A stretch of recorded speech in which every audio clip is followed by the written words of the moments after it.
तो चलिए आज के वीडियो में जानते हैं कि अगर आपने इस वर्ष 12वीं क्लास पास कर ली है और अगर अब आप ग्रेजुएशन फर्स्ट ईयर के लिए सरकारी कॉलेज में एडमिशन लेना चाहते हैं तो उसके लिए आप ऑनलाइन कंप्लीट फॉर्म किस तरह से भर सकते हैं। कंप्लीट डिटेल में स्टेप बाय स्टेप पूरा प्रोसेस दिखाऊंगा, तो वीडियो को एंड तक जरूर देखें ताकि आपसे कोई भी फॉर्म में गलती ना हो और आगे चलकर आपको कोई भी दिक्कत ना आए। तो चलिए शुरू करते हैं।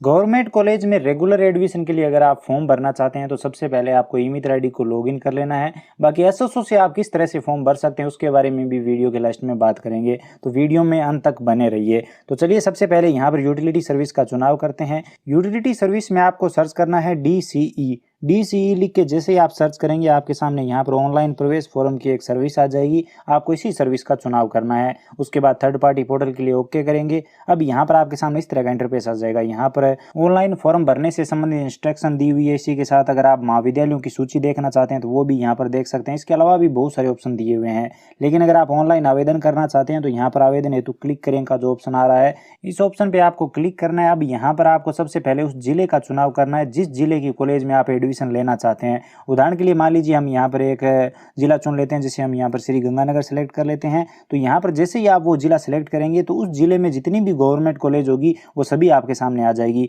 तो जिस भी कॉलेज में आप एडमिशन लेना चाहते हैं उस कॉलेज को यहाँ से आप सिलेक्ट कर लेंगे। उदाहरण के लिए मान लीजिए हम यहाँ पर एक कॉलेज सेलेक्ट कर लेते हैं। जैसे ही आप कॉलेज सेलेक्ट करेंगे यहाँ पर आपसे पूछा जाएगा कि आप राजस्थान के मूल निवासी है, तो यहाँ पर आपको हाँ करना है। हाँ करेंगे तो यहाँ पर आपसे जन आधार कार्ड नंबर मांगे जाएंगे, तो जन आधार कार्ड नंबर दर्ज करेंगे, गेट डिटेल पे क्लिक करेंगे। उसके बाद जन आधार कार्ड में जितने भी सदस्य होंगे वो सभी आ जाएंगे। यहाँ पर जिसका भी आप एडमिशन करना चाहते हैं, जिसके लिए फॉर्म भरना चाहते हैं उसे आप सिलेक्ट कर लेंगे। उसके साथ जो भी मोबाइल नंबर रजिस्टर होंगे जन आधार कार्ड में उस पर OTP जाएगा, ओके करेंगे और यहाँ पर वो OTP दर्ज करेंगे। OTP दर्ज करेंगे और वेरीफाई OTP पे क्लिक करेंगे। OTP वेरीफाई होते ही आपसे पूछा जाएगा कि 12th क्लास आपने कौन से बोर्ड से की है, यानी कि स्टूडेंट ने कौन से बोर्ड से की है। तो यहाँ पर अगर राजस्थान से बोर्ड से की है तो यहाँ पर पहला ऑप्शन सिलेक्ट कर लेंगे, नहीं तो आप कोई अदर बोर्ड यहाँ पर सिलेक्ट कर सकते हैं।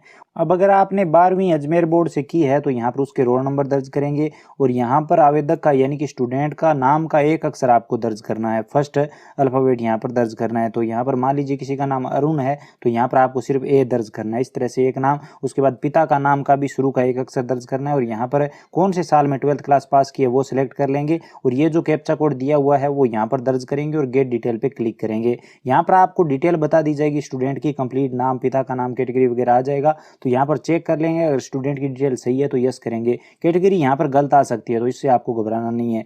उसके बाद सारी डिटेल यहाँ पर ऑटोमेटिक आ जाती है, कुछ भी आपको दर्ज करने की जरूरत नहीं होगी। ज़्यादातर डिटेल जन आधार कार्ड से आ जाएगी। Mobile number, date of birth वगैरह अगर कुछ गलत आती है तो वो यहाँ पर आप चेंज कर सकते हैं, इसमें आपको कोई भी दिक्कत नहीं आएगी। इसी के साथ यहाँ पर आपको एक ईमेल आईडी दर्ज करनी होगी। तो अगर स्टूडेंट की खुद की ईमेल आईडी है तो वो दर्ज कर सकते हैं, नहीं तो माता पिता की ईमेल आईडी लगा सकते हैं। उसके बाद वोटर आईडी ऑप्शनल है, आप चाहें तो दे सकते हैं, नहीं कोई जरूरी नहीं है।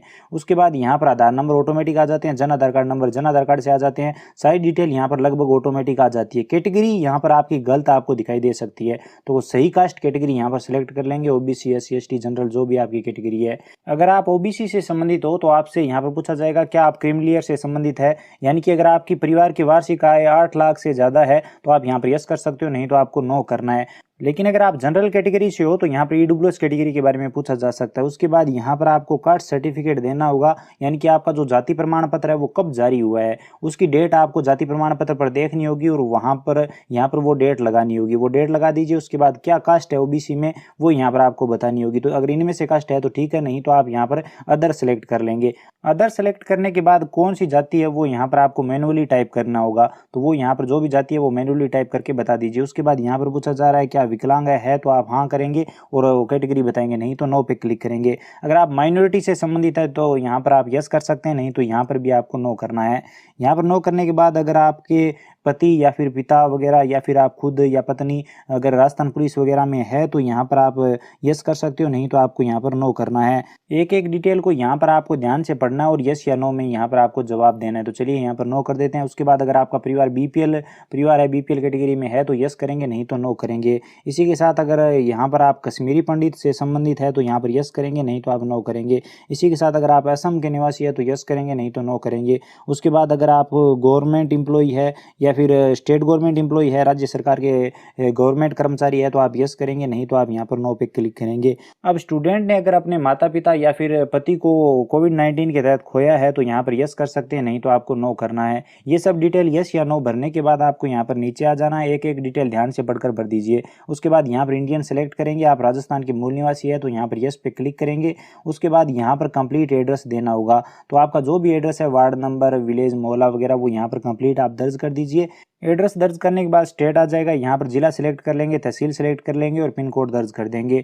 अब अगर आपका यहाँ पर प्रेजेंट यानी कि वर्तमान पता और परमानेंट यानी कि स्थायी पता दोनों एक ही है तो यहाँ पर आप कॉपी पे क्लिक कर देंगे ये एड्रेस दर्ज करके। तो यहाँ पर जो आप एड्रेस दर्ज करेंगे वो यहाँ पर ऑटोमेटिक ही आ जाएगा, आपको दर्ज करने की जरूरत नहीं होगी। लेकिन अगर आपका स्थायी पता अलग है यानी कि प्रेजेंट एड्रेस से जो वर्तमान पता है उससे स्थायी पता अलग है तो यहाँ पर आप अलग दर्ज कर सकते हैं, नहीं तो आप सेम दर्ज करेंगे। यहाँ पर नीचे आएंगे, यहाँ पर अगर आपको बोनस नंबर चाहिए तो यहाँ पर आप यस कर देंगे। लेकिन किसको बोनस नंबर दिया जाता है, यस करके आप देखेंगे तो यहाँ पर आपसे कुछ सर्टिफिकेट मांगे जाएंगे, जैसे अगर आपने एनसीसी किया है, आप स्पोर्ट्स कैटेगरी से है, इनमें से है तो आपको बोनस मार्क्स मिलेंगे, नहीं तो नहीं मिलेंगे, आपको सर्टिफिकेट देना होगा। तो अगर आप इनमें से किसी कैटेगरी में नहीं है तो यहाँ पर आप नो पे क्लिक कर दीजिए।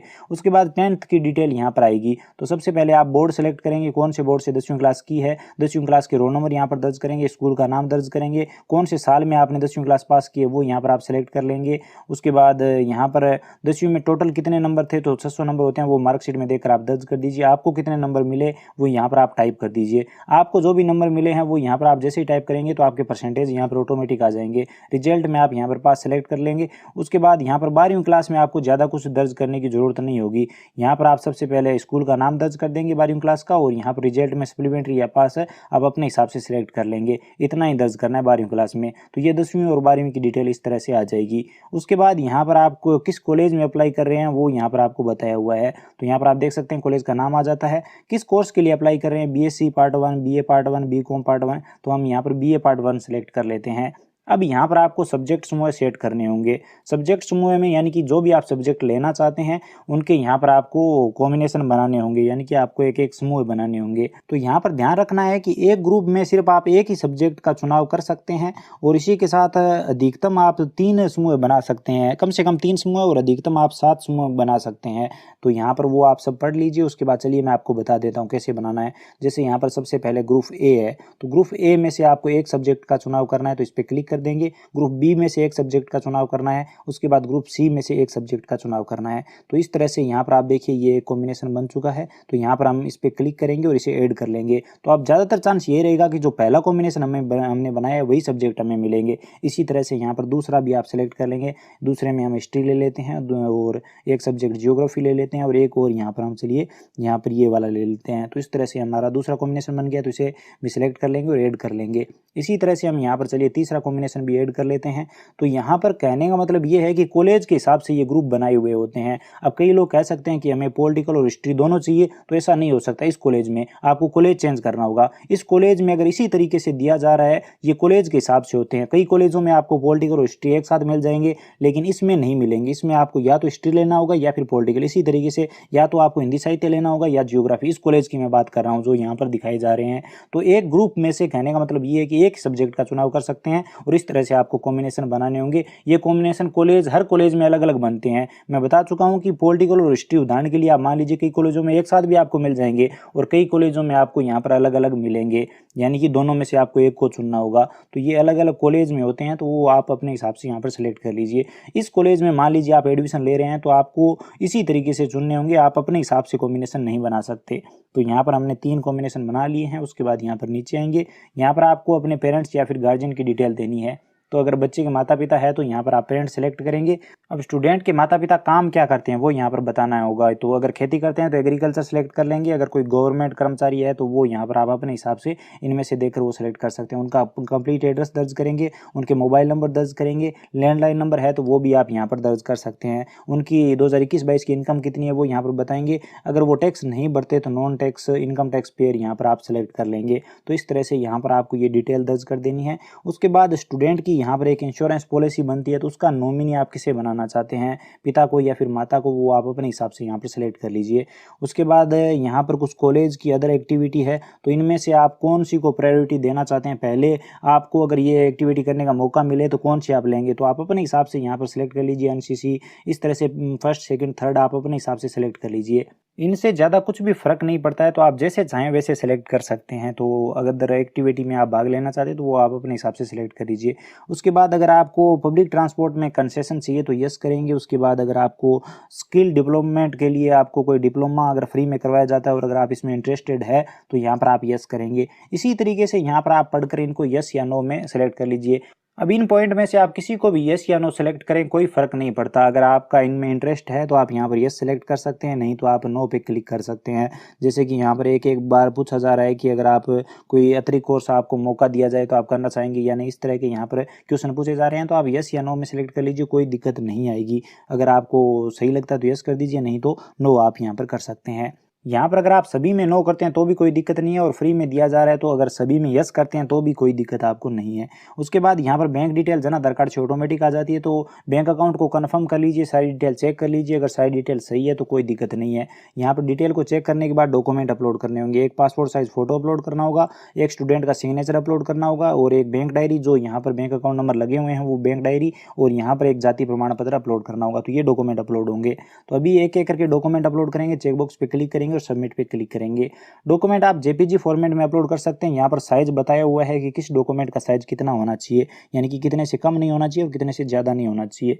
अब यहाँ पर सबसे ज़्यादा दिक्कत यही आती है ये साइज़ सेट करने में। इसके लिए यहाँ पर एक इमेज कंप्रेसर दिया हुआ है, एक सॉफ्टवेयर दिया हुआ है, इसे आप पहले डाउनलोड कर लीजिए। उसके बाद आप इनका साइज़ सही से सेट कर पाएंगे हैं और यहाँ पर आप डॉक्यूमेंट आसानी से अपलोड कर पाएंगे। उसके बाद सबमिट पे क्लिक करेंगे, यहाँ पर एप्लीकेशन नंबर आपको मिल जाएंगे, फॉर्म सबमिट हो जाएगा। उसके बाद यहाँ पर आप ओके करेंगे तो आपके सामने प्रिंट आउट आ जाएगा। आप देख सकते हैं प्रिंट आउट आ चुका है, फॉर्म फाइनली सबमिट हो चुका है। तो अब यहाँ पर आप प्रिंट पे क्लिक करेंगे और ये प्रिंट आउट स्टूडेंट को दे देंगे। अगर आपने खुद का फॉर्म भरा है तो अपने पास भी ये सेव करके आप रख सकते हैं। अब चलिए बात करते हैं कि यही फॉर्म आप एसएसओ आईडी से कैसे भर सकते हो।